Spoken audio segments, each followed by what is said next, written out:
Benvenuti al Notes di Antenna 3.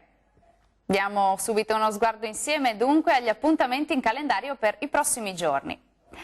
Apro la puntata di oggi segnalandovi che domenica 29 settembre alle 20:30 all'Auditorium Toniolo di Conegliano ci sarà lo spettacolo dal titolo Atassia al tappeto. Mettiamo KO la malattia a suon di risate con i Pampers, il famoso duo comico direttamente da Colorado Caffè. Lo scopo dell'evento, promosso e organizzato dall'associazione Ogni Giorno per Emma, è quello di raccogliere fondi a sostegno della ricerca medico-scientifica sull'atassia di Frederick. I Papu presentano il nuovo spettacolo comico A che punto è la rotta, che si terrà nel centro storico di Porcia sabato 28 settembre alle 20:45. Lo show parla di una società, la nostra, abituata a prendersi un po' troppo sul serio. L'ambizione è quella di mostrarci la realtà in modo ironico per farci vivere, almeno per una sera, un pochino più sereni. Appuntamento dunque con i Papu all'insegna del divertimento.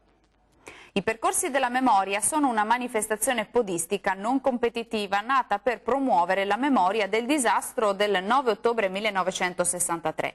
Si tratta di una camminata che si snoda attraverso tratti di strada interrotta o distrutta nel disastro del Vajont. L'evento sarà domenica 29 settembre alle 9. Le migliaia di persone che ogni anno vengono a Longarone per partecipare alla manifestazione sono la testimonianza che questa consapevolezza è viva ma che chiede nutrimento costante.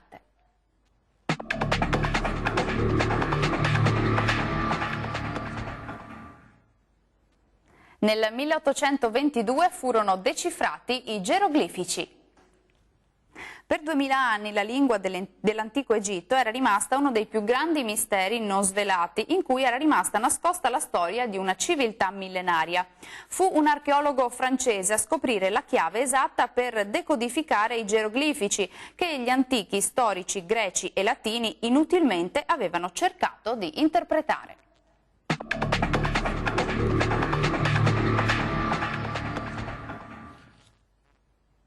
L'unica ragione per la quale la gente vuole dominare il futuro è cambiare il passato. Milan Kundera.